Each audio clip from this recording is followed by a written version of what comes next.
Hello everyone, Dafuk Boom has a new video out today, and as you all know, he showed 2 new additional scenes. In the first one, we finally saw the fate of Lucky Cameraman, because we haven't seen him for a long time. And in the second one, besides cameramen taking pictures next to killed toilets, there was a mini battle between TV Man Titan and G-Man. As you might have guessed, the sum total of these seemingly not-so-big scenes gave food for thought, because they're a little different from everything Dafuk showed us before in the extra scenes. Today, I'll explain to you what their strangeness is all about. And of course, you will learn all the hidden details and secrets, so be sure to watch until the end and don't rewind so you don't miss anything.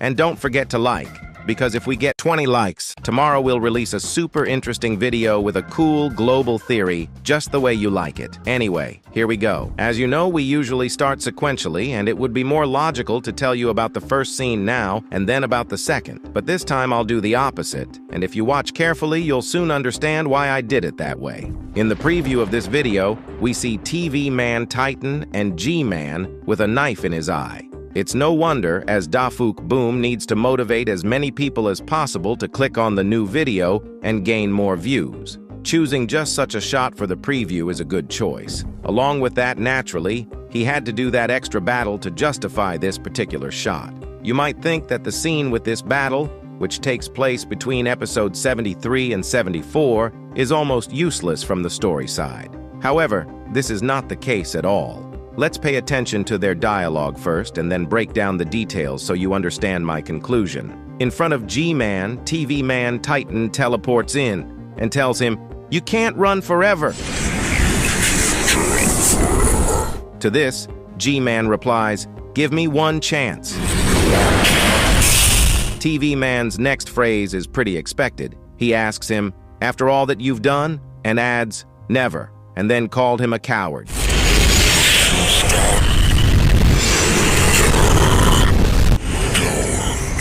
Let me remind you that all this chronologically takes place before the events of episode 74, and more precisely, right after episode 73, where TV Man teleported somewhere, leaving the other 2 Titans behind. So here TV Man doesn't know yet that the Astro Army is approaching. And I immediately remembered 2 other phrases from G-Man. Remember what he said in episode 73, that something was coming and that the Titans were fools? He also said that they needed him. With that in mind, his request for a second chance in that extra scene is further proof of my theory that G-Man is hinting at a temporary truce. And no, I'm not talking about him starting to help them and them becoming best friends. That's unrealistic at this point. I'm talking specifically about a truce so they can at least stop hunting each other down and focus on Astro toilets. Plot-wise, this is an important scene for that very reason. Dafuk Boom wanted to use this dialogue to show that the situation is so messed up that it's not going to unite everyone easily and quickly. What G-Man has been doing throughout the series is not something that can be easily forgotten. Although, on the other hand, this battle happened before episode 74 and may have been shown just to demonstrate how their relationship will change in the future. But there's another question here. What is the terrain, and where does this battle take place? For the answer, let's start parsing the details. Right off the bat, we can see that the cameramen are taking photos of themselves in various poses next to the murdered Skibidi toilets. The most vulgar one is the far-right cameraman holding Skibidi toilet's head. Mind you, the same bully agent was in episode 56, so it's probably his brother. The leftmost cameraman looks like he's been looking at fashion magazines, while the second and third just sit and chill. You can tell from the plaque that this is the Alpha Hills Laboratory Engineering Center. This means that engineers worked here before the Skibidi virus, and I immediately got the full picture. It turns out that this scene takes place at the same time as the beginning of episode 74, just with the difference that the action takes place outside instead of inside. And now I'll explain why. Remember the poster from episode 70 with the different engineers next to the secret agent? Well, in episode 74,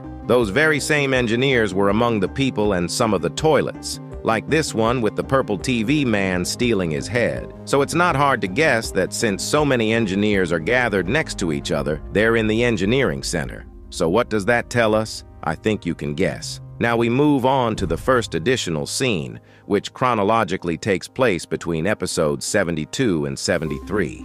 We have already seen this room in another extra scene from the end of episode 70, but there was no lucky cameraman there. But the detective was already there. This means that the detective came here before the lucky cameraman supposedly died in episode 70. But then what's the reason for him being here if in the timeline Plunger died literally 10 seconds before this scene, and even theoretically he wouldn't have gotten here so quickly in that case? The whole point is that he originally came because of other anomalies, because besides Plunger's green particles before his death, there were other oddities recorded by the cameramen. For example, remember the twins in the elevator from the mid-70 episode when they could be spotted without recording errors? Although the same lucky cameraman, even before his resurrection, had reason to check out because of a device from Secret Agent that opened a gate in the lab. The way I see it, the squad didn't touch Plunger and Lucky Cameraman the entire time they were in the lab because the mission to kill the Skibidi scientist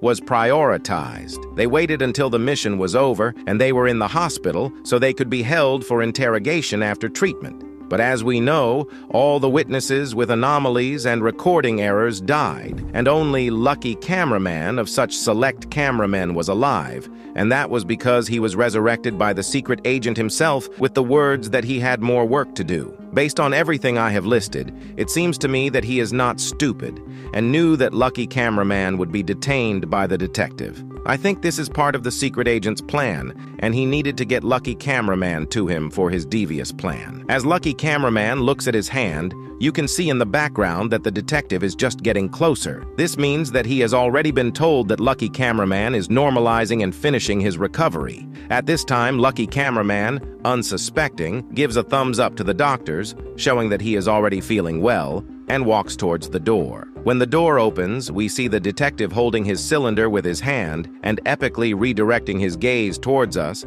and it becomes clear that we are under arrest. Initially, when I first saw this scene, I thought the detective was talking to someone on a walkie-talkie, as is common in movies. However, upon review, it becomes clear that he's not even touching his ear, just leveling his hat. Although I wouldn't rule out the possibility that he has some sort of boss who is watching him from downstairs. Write in the comments what you think about it. The handcuffs they put on our poor Lucky Cameraman had a light amplifier, just like in future movies. When it is turned to the right, judging by the corridors and the many cameramen, we are most likely inside their main base, which we have already been shown in episode 50. Among the usual workers who take their time doing their jobs, a cameraman can be seen in the distance running somewhere. You might think I'm going to have a brilliant theory about him, and you wouldn't be wrong. You'd better sit down so you don't fall over from shock. The thing is, I've gone through every possible way of who he is and why he's running, and I've come to one single conclusion. Way back in episode 19, we saw agents who eat and drink, and therefore they, like us, need restrooms. Apparently this cameraman drank more than he should have, and hopefully he'll make it to the restroom in time. So let's wish him luck. But wait, because the toilets in this universe are living beings and their main enemies. Then it turns out... Okay, we'll discuss that another time.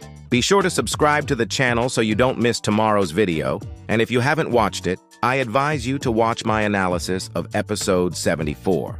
Bye.